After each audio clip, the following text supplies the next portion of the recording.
ಶಾಂತ ಸಮುದ್ರದ ತೀರದಲ್ಲಿ ಅಲೆಗಳ ಸದ್ದು ನಡುವೆ ಒಂದು ದಪ್ಪ ಕಿತ್ತಳೆ ಬೆಕ್ಕು ಖುಷಿಯಾಗಿ ನಡೀತಿತ್ತು. ಎಲ್ಲವೂ ಶಾಂತವಾಗಿತ್ತು, ತುಂಬ ಶಾಂತವಾಗಿತ್ತು. ಹಠಾತ್ ಎಲ್ಲಿಂದೋ ಒಂದು ಕ್ರೂರ ಹೈನ ಓಡುತ್ತಾ ಬರ್ತದೆ. ಯಾವ ಎಚ್ಚರಿಕೆಯೂ ಇಲ್ಲದೆ ಅದು ಬೆಕ್ಕಿಗೆ ಬಲವಾಗಿ ಹೊಡೆದು ನೇರವಾಗಿ ಸಮುದ್ರಕ್ಕೆ ಎಸೆದು ಬಿಡುತ್ತದೆ. ಒಂದು ಕ್ಷಣ ಎಲ್ಲವೂ ಮೌನವಾಗ್ತದೆ.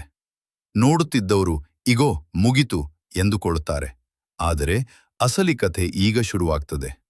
ನೀರಿನೊಳಗೆ ನಿಧಾನವಾಗಿ ಒಂದು ಚಲನೆ ಕಾಣಿಸ್ತದೆ. ಅದೇ ಬೆಕ್ಕು ಮತ್ತೆ ಮೇಲಕ್ಕೆ ಬರ್ತಿದೆ.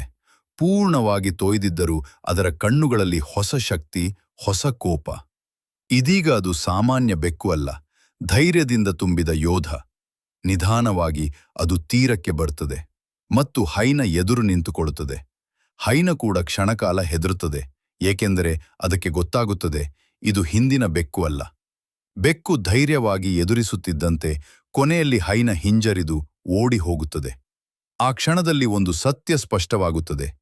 ಜೀವನ ಎಷ್ಟು ಬಾರಿ ಕೆಳಗೆ ಬೀಳಿಸಿದರೂ ಮತ್ತೆ ಎದ್ದು ನಿಲ್ಲಬಹುದು, ಇನ್ನೂ ಬಲವಾಗಿ. ಇನ್ನಷ್ಟು ಅದ್ಭುತ ಕಥೆಗಳಿಗಾಗಿ ಫಾಲೋ ಮಾಡಿ.